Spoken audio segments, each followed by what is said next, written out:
disais, voilà, présentation. Alors, Cherif Hamzaoui, je suis membre fondateur, ex-président de la Place des Potes. Récemment, une reconstitution qui a été faite sur un plan plutôt stratégique, où la présidente a été présente hier, a dû partir en urgence, mais revient demain pour justement évoquer certains éléments. Concernant la Place des Potes, c'est une association issue justement de la fédération, qui a été créée il y a 4 ans, autour justement d'un dispositif, clairement. Donc c'est vrai, Jean-Luc a pu évoquer à un moment donné l'historique global de la politique de la ville. Toufik est parti plutôt dans le cadre formel, sur la forme. Je vais peut-être rentrer moi un petit peu sur le fond avec le dispositif qu'on met en place, où on est justement financé dans le cadre de la politique de la ville.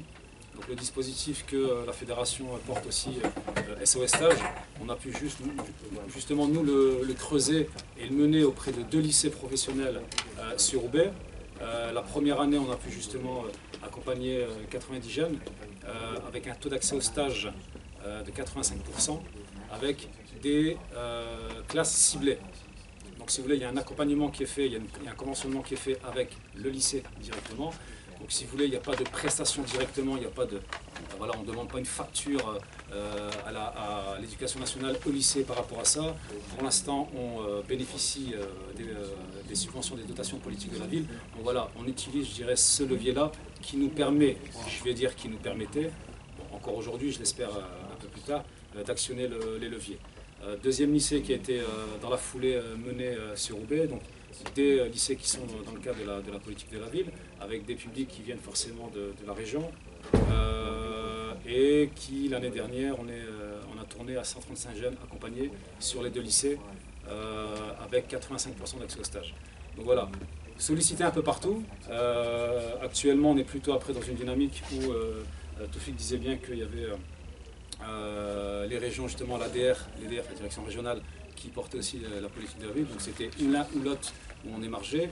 On a pu, nous, justement, émarger au sein de le contrat de ville, la politique de la ville, la direction régionale, sur la capitalisation du dispositif sur d'autres territoires. Donc il y a un accompagnement qui est fait pour l'instant auprès, en cours, j'irai sur Douai, avec une structure de Valenciennes. Et on avait pris un contact avec Dunkerque, avec la chef de projet de Grande Sainte, où justement les choses vont s'amener. Donc voilà, l'idée c'est aussi, par rapport aux actions qui sont portées et qui sont financées, et qui sont finançables, c'est justement de pouvoir les capitaliser sur d'autres territoires. La politique de la ville est là, certes, pour aider, pour actionner à un moment donné les leviers par rapport aux différentes orientations ou objectifs que chaque structure peut avoir. L'idée aussi c'est de pouvoir capitaliser et mettre en pratique sur d'autres territoires, parce que le besoin qui est à Roubaix, les attentes qui est à Roubaix existent aussi, je pense, pour tous les lycéens, pour tous les qui sont en lycée professionnel au sein de territoires. Voilà un petit peu au niveau du dispositif, sans oublier aussi les liens qui peuvent se faire, et justement les renforts locaux avec les associations qui portent aussi, je dirais, ces objectifs-là. Donc voilà, il y a des liens qui se font avec la Maison des Potes de Roubaix et aussi d'autres structures, donc centres sociaux, les directions municipales, direction jeunesse et direction loisirs et autres, où justement il y a cette animation territoriale jeunesse qui existe, qui s'organise, où on peut justement influer des dynamiques et des projets autour de ça. Donc voilà, il y a ce levier politique de la ville, mais il y a aussi justement les autres dynamiques qui se mettent en place. Je voulais revenir un petit peu sur l'idée des emplois aidés.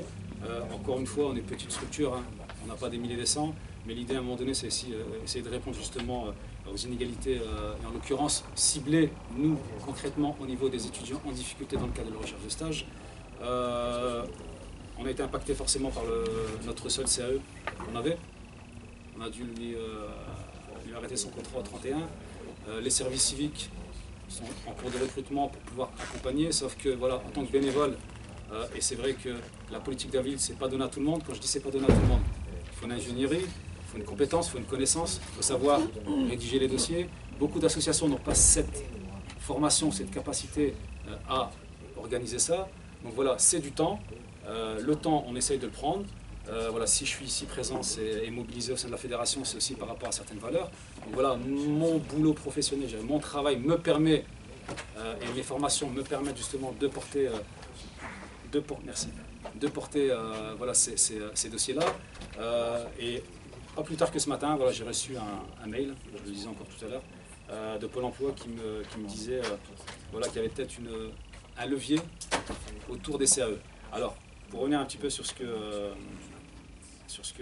Toufik disait, qu'il n'y avait pas forcément d'efficacité sur le CAE, et les deux priorités qui sont aujourd'hui orientées vers les contrats aidés, en l'occurrence les CAE et CUI, on est sur l'urgence sociale et l'accompagnement des enfants porteurs de handicap au niveau de l'éducation nationale. C'est vraiment les deux cibles. Donc, voilà. Après, il y a peut-être, je dirais, comment dire ça, une organisation avec deux structures, parce que j'ai aussi la casquette, je suis membre du conseil d'administration départemental des Restos du Cœur, où justement, en termes d'urgence sociale, on est en plein dans ça. C'est pas seulement l'accompagnement alimentaire, mais on est vraiment sur l'urgence sociale au niveau des familles et des enfants qui bénéficient justement de ce cadre-là. Donc voilà, il y a des choses à faire. Forcément, ce que Jean-Luc disait, c'est un peu d'accord avec, plus ou moins, je dirais, quand il disait que l'appel à projet, c'est un peu le piège à con.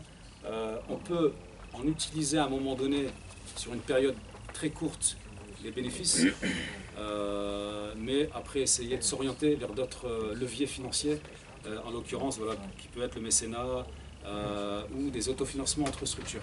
Et c'est vrai que, voilà, je le dis comme ça, on va peut-être en débattre forcément, je pense, dans le cas du CA.